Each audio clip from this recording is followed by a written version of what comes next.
Hello and welcome back to my channel.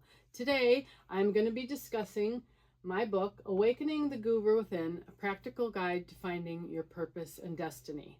I wrote the book in 2018, and at this time in 2026 it feels like the information is what a lot of people are searching for. So today we're going to start with chapter 1. As I discussed in my first video, we're going to go through the book chapter by chapter. So if you have a copy, go ahead and grab it.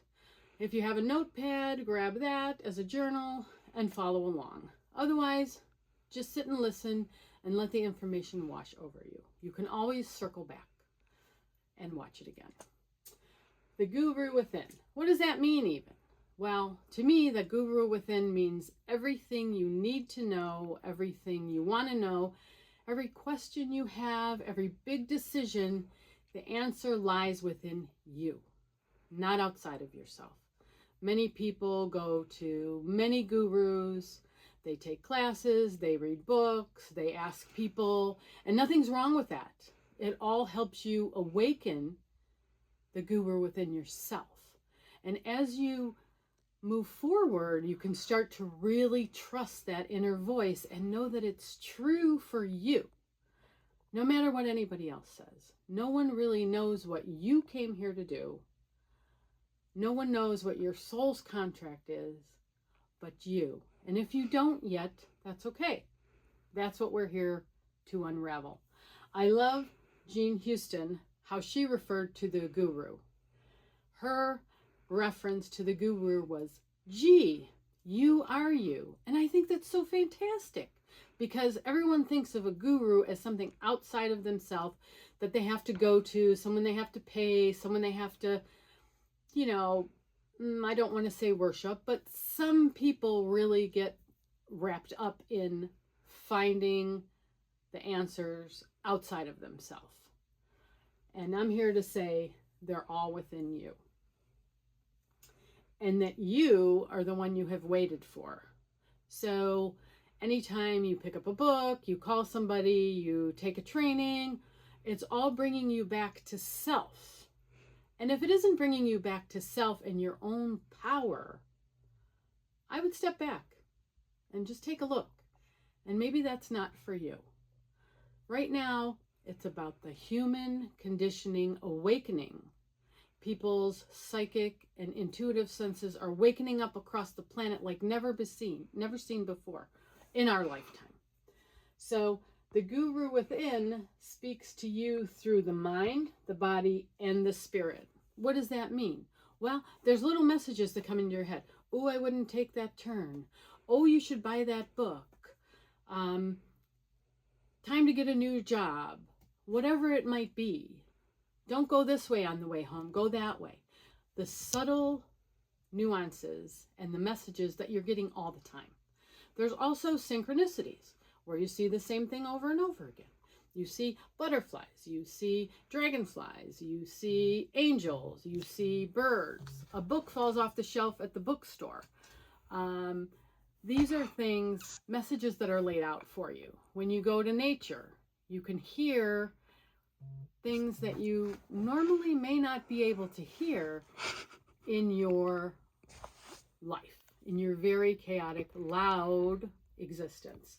So the guru speaks to you through your mind. It also speaks to you through your body, like that gut feeling place, the solar plexus, where it's a gut feeling. You just know in your gut. Sometimes you feel a rush of euphoria at the idea of something. Or, ooh, sudden nausea, or a sudden tightness in your chest where you feel like, ooh, this may not be so good.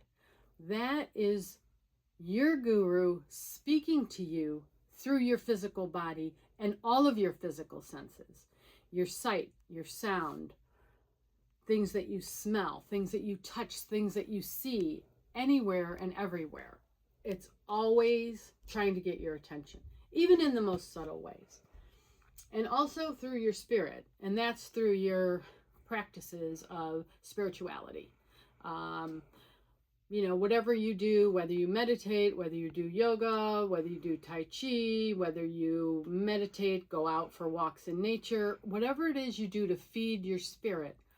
Sometimes even just sitting on the porch with a cup of coffee in the morning and just watching the world go by and allowing your head to clear and allowing that information to come in.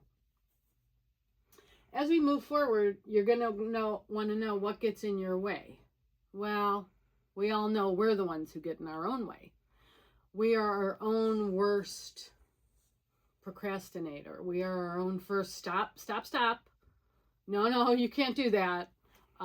So we need to kind of learn to trust that inner knowing and that inner voice in a really big way.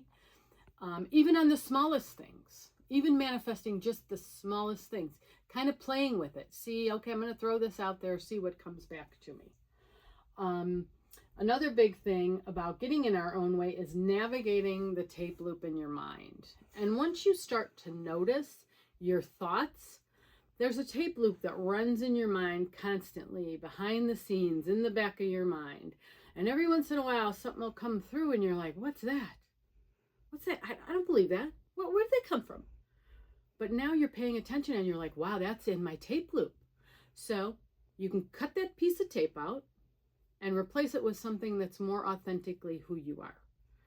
I like to say, erase it and replace it with something better. And where did it come from?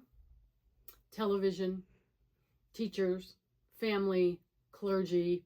Living in the world, you may have heard something and it stuck. And somehow it's in that tape loop.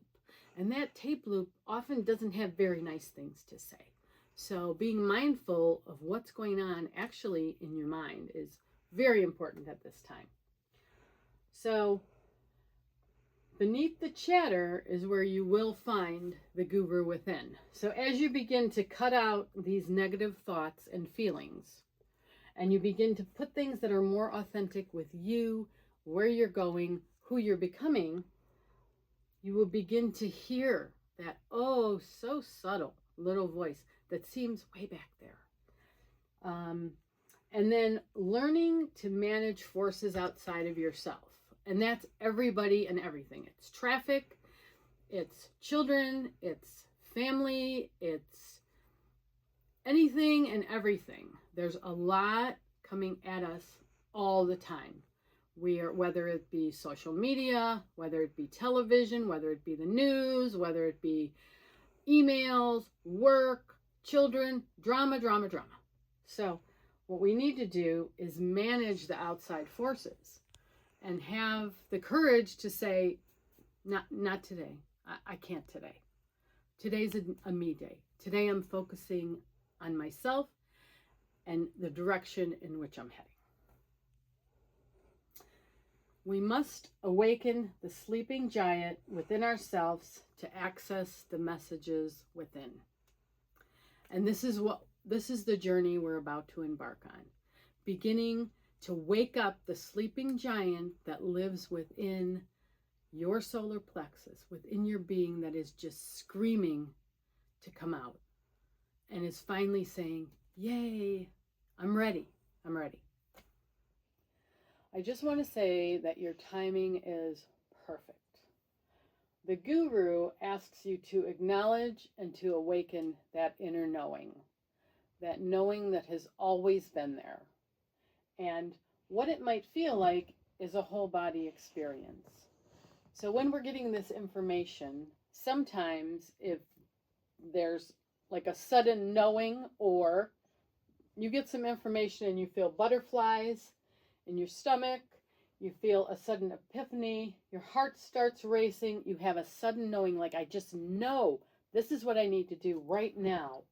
A tightness in your body or in your chest. These are feelings that you need to pay attention to and see what's happening around them. So if something feels like, ooh, tight in your chest, who were you just talking to? What were you just thinking about? Is there something that you may need to explore a little further? It's honoring all of these feelings and taking notice of what is happening when these occur and what the message may be behind it. It may not be clear on the first time, but the message will get louder over time. It starts as a whisper and just becomes louder over time. And as you learn to work with it, you will learn to trust it more. These are visceral feelings that guide you in the knowing that what is good and what is not so good. So if something makes you feel like euphoric, or yes, I've known it all along, or just so excited, that's a yes.